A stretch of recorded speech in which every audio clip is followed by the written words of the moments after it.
Welcome back! We're going to get straight to the good today, but please remember that Paralives is still in early development. If you're wondering what that means or their timeline or anything like that, please check out their social media, website, and Patreon. They have a fantastic roadmap on their website and a ton of good info if you're kind of curious about certain things.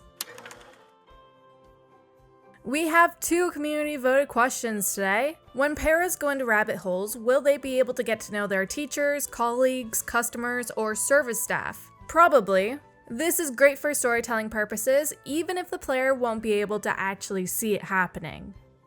How do you balance the fun and realism aspects of a game? You do this by including many interesting events, stories, and elements. It's possible to keep a game fun without including supernatural elements to it. Although it is possible that the devs will include supernatural elements in an update in the future, this is not confirming that though. Okay, there's no confirmation.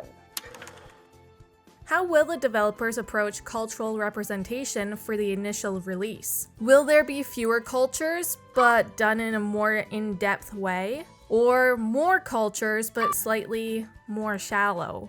It's kind of hard to go in depth on a culture, since even 10 items wouldn't fully represent that whole culture. You know what I mean, Jellybean? For starters, they're going to include a few common ones, but these might not be common cultures near you, since that really depends on where you are in the world. Maybe there will be items that'll go with a character's backstory, or the town's history, something like that, to tie it in. This is definitely something that is still being thought about. It's nice to know that there might be free updates in the future for different cultures.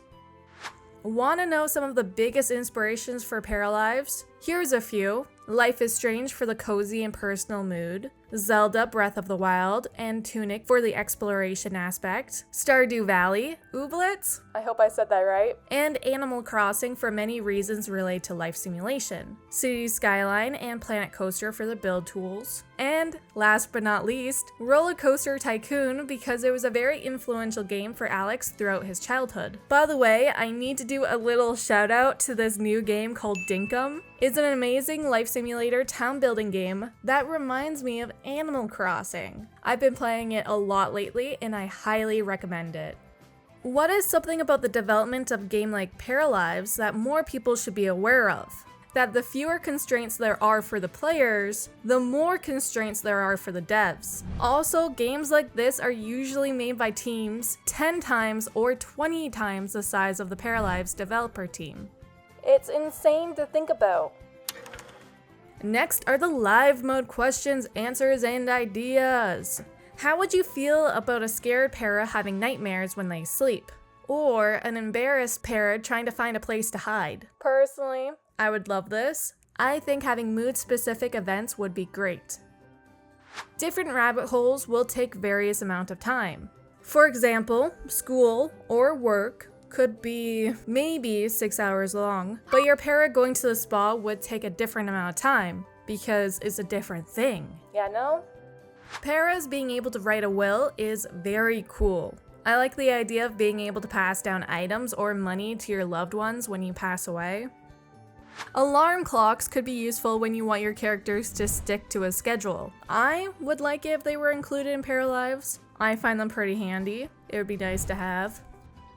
Will we be able to remove unwanted paras from a conversation? Maybe. Hopefully yes. The devs are still trying to figure out the details of their conversation system, but this would be very useful because I think we all know what happens in The Sims 4. And if you don't, you should check out this video right here. Click the link at the top of the screen or find it in the video description down below.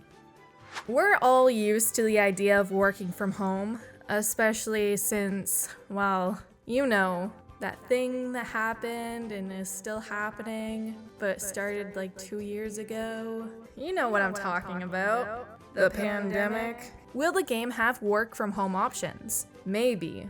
There are some small design challenges related to working from home, but hopefully the team will manage to work through them. Moving on to build mode. Things like power outlets, light switches, fans, and radiators help with the realism. even if they're non-functional. They make the house feel real and more complete. This isn't confirmed, but items like this would be an awesome addition to the game. Our final category is the art style. After the release of the game, will the developers go back and update or change items to keep the assets looking consistent? Probably not. They're actually doing a lot of things to ensure that the look of the items will always be consistent. For example, they're keeping track of all of the technical and artistic restraints they encounter. This will ensure that the look of the items will be consistent over time. However, the quality of the items might get better throughout time. Colors having an effect on the world, or the world having an effect on colors, would be interesting to see in game. For example, glow-in-the-dark colors could give off a small amount of light, or something like a black light would make it so that certain colors react to the light. There are a ton of constraints when it comes to the color control, so they wouldn't be able to have a red car glow more than a yellow car, you know, that type of thing. Nonetheless, the light in the game already sort of works like this. Lighter colored items will look much harsher and more vivid when a light is on them compared to a darker item. There's also plans for neon signs and night lights. That's it, another Wednesday Dev Chat finished. Thanks for hanging out, and I can't wait to talk to you again very soon. Bye!